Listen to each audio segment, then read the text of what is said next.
Yeah, so I started watching the new Catherine Tate show Hard Sell on Netflix.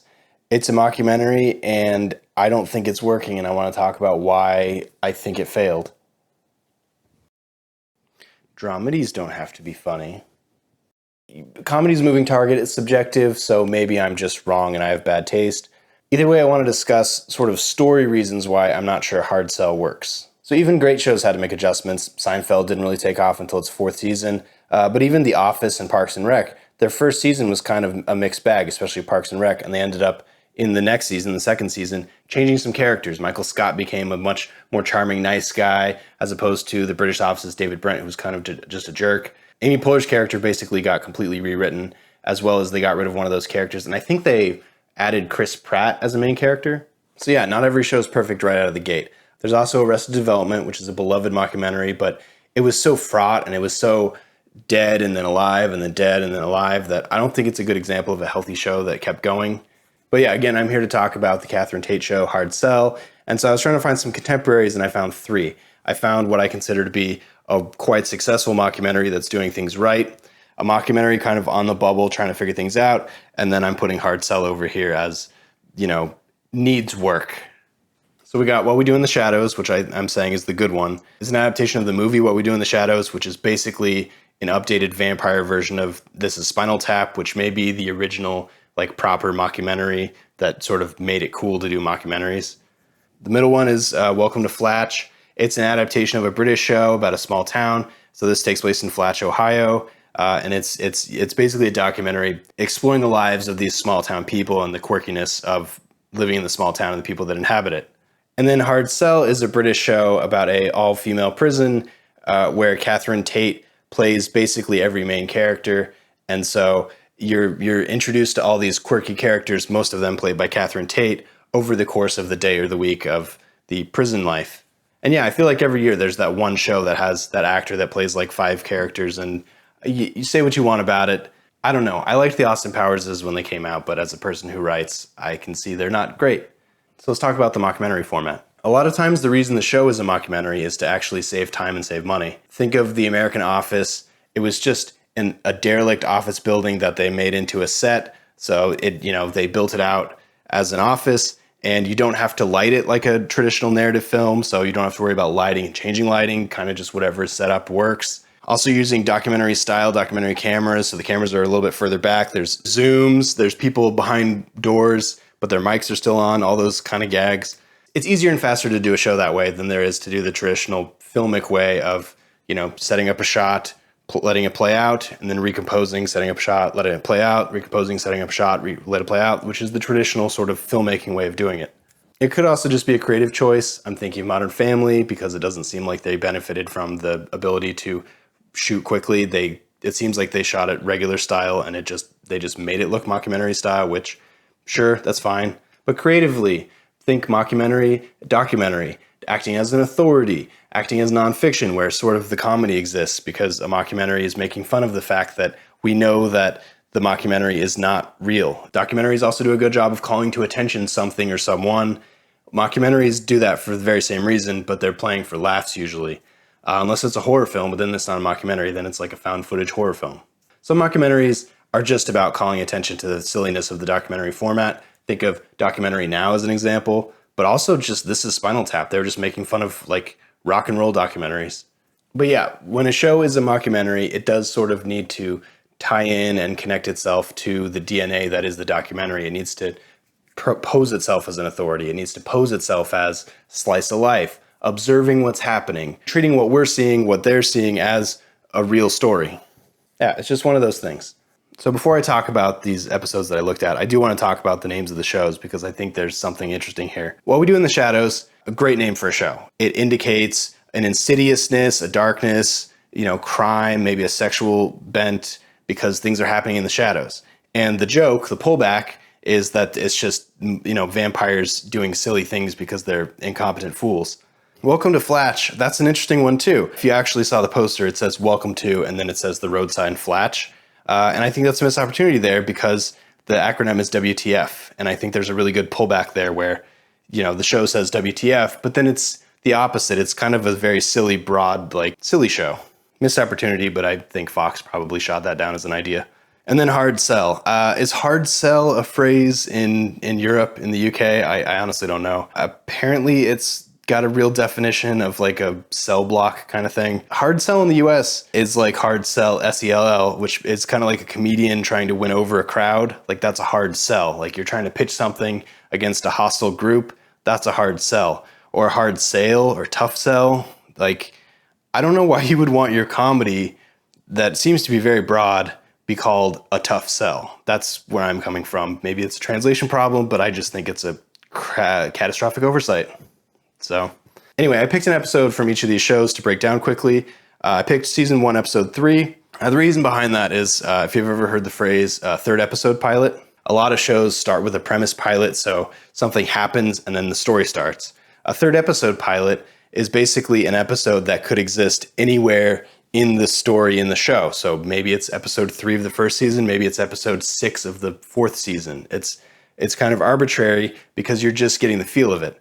The problem with the premise pilot is most of the stuff set up in the premise pilot isn't going to play out exactly episode to episode the way it is in the pilot, because you're having to do so much explaining and so much other work to try to make the pilot make sense. Third episode pilots don't worry about that. They're just off to the races, and honestly, I think they're stronger for it. Anyway, let's get into the episodes. What We Do in the Shadows, episode 103 is Werewolf Feud. Just to summarize it quickly, the show starts off with one of the vampires taking the documentary crew out into the yard where he's been doing topiary sculptures of genitalia because he's a weirdo. He's really proud of all these, genitalia that he's made out of bushes, and he realizes that they smell like werewolf urine, and so he's upset because werewolves are now in his turf, and so he then goes in another scene to go get his werewolf trap, and then he places the trap, and as over the course of the episode, a werewolf gets caught, and then everybody freaks out, the other vampires, because this will escalate the werewolf truce because they have a feud with werewolves. And so they release the werewolf, and he goes back and notifies his buddies, and they end up having to, do the sharks and the jets situation where the two gangs are standing off, and then one of them goes, hey, in 1992 we wrote that contract. Let's go back to that. Okay, we have to go to this place. We have to pick in another scene, we have to pick a hero, and so those two heroes fight, and then the fight ends and it gets resolved, and bing bang boom, werewolf vampire truce back on, everything's good, story over. But you see, there's like a cause and action, like this happens, therefore this happens, like there's consequences, and if you take one of those steps out, it doesn't work. You need those, this happened, consequence, this happened, consequence. Now let's talk about Welcome to FLATCH's episode 3. Dance It Out, which, as I describe it, I think you're going to realize somebody must have told them they needed to change it to a dance theme instead of, I think it should be a treasure map theme. But yeah, the two main characters of the story, even though it's an ensemble, are Shrub and Kelly, and they discover that the guy selling shoes at the shoe store accidentally has a really fancy $1,000 pair of shoes that he's selling for $100, and they want those shoes. And because they're weird cousins, they have the same shoe size, so that's how they're explaining how they're both going to get the shoes. And so their plan, off to the races, is they need to get $100 somehow in order to buy these shoes before anybody else does. So far, so good, cause and effect. They do a garage sale, which doesn't go very well, although in Shrub's case, he ends up finding one of his old fake treasure maps that he used to write in high school, and a little kid buys it, and he goes, oh, maybe there's money here. Maybe I'll get into the fake treasure map game and scam all these little kids. Meanwhile, Kelly goes off and does her own thing because she's not interested in the treasure map of it all. She still wants to find money in a different way. So she ends up going to the church to talk to the priest because he's one of the main characters. And I think she's going to ask him for money or something, but she discovers that her high school rival has opened a dance class in the church. And that makes her mad for reasons that are unclear to me other than the fact that they're rivals. That's where I think the show sort of comes off the rails a little bit. Anyway, she decides she doesn't want to attend her rival's class and is going to make her own hip-hop class outside on the lawn. And she does that, and it goes badly. Part of that is Shrub has had a lot of success with the treasure maps, and little kids are digging holes all over town now, and people are twisting their ankles and getting hurt.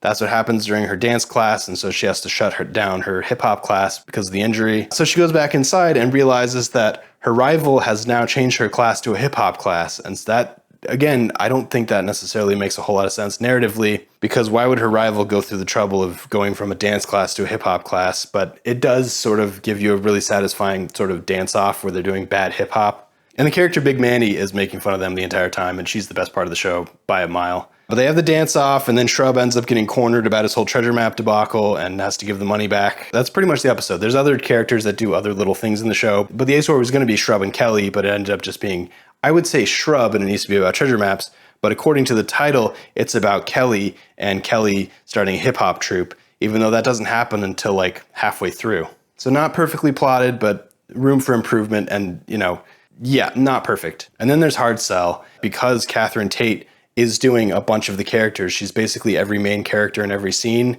It is vignettes. It's independent bits that are loosely woven together. And so this episode is just called episode 1.3.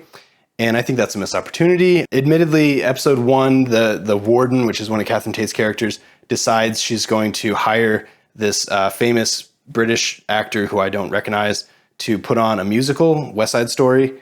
And so this episode, they're continuing to do the West Side Story stuff. But the show opens on a different Catherine Tate character, which is this Irish woman who's bragging about how she's scamming this African British guy. He has a fake picture of her, and she's more beautiful, obviously. That's part of the gag.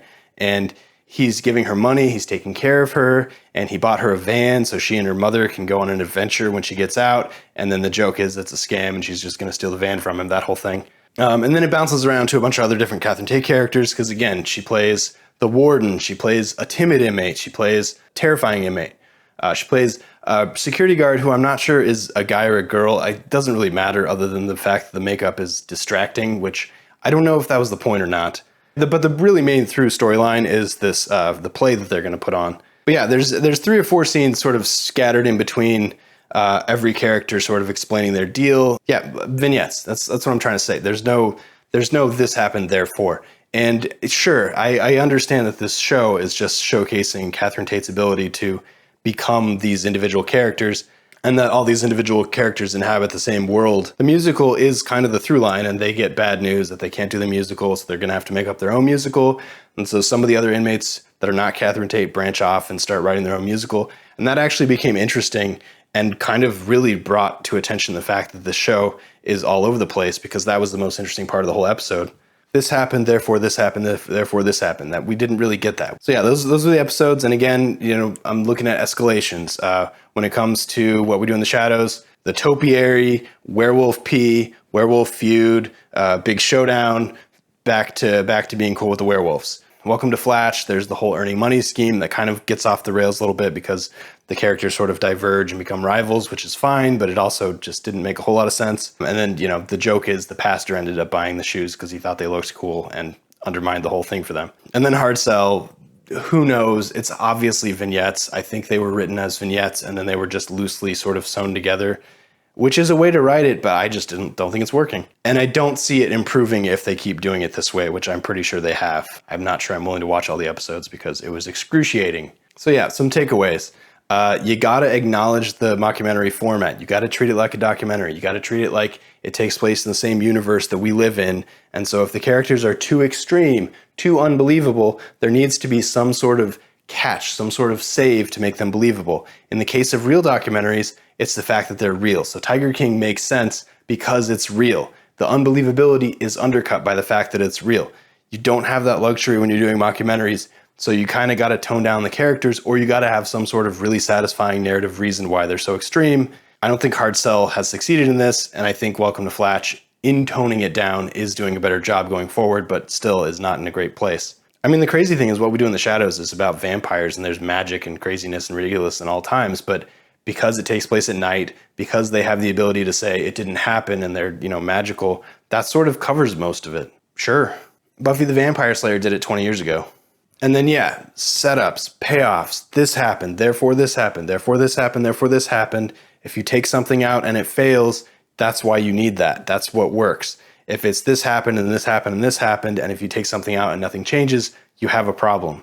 And then the last thing is, if it's a comedy, it's got to be funny. Maybe Hard Sell is funny to some people, and maybe I'm wrong. I'm willing to accept that. It was such an excruciating experience. I'm pretty sure most people don't find it funny. So that's what it is. Are there going to be more mockumentaries? For sure. Is it a superior format to any other way of writing a show? Absolutely not. It's just one more way to write a show. All right, that's what I got.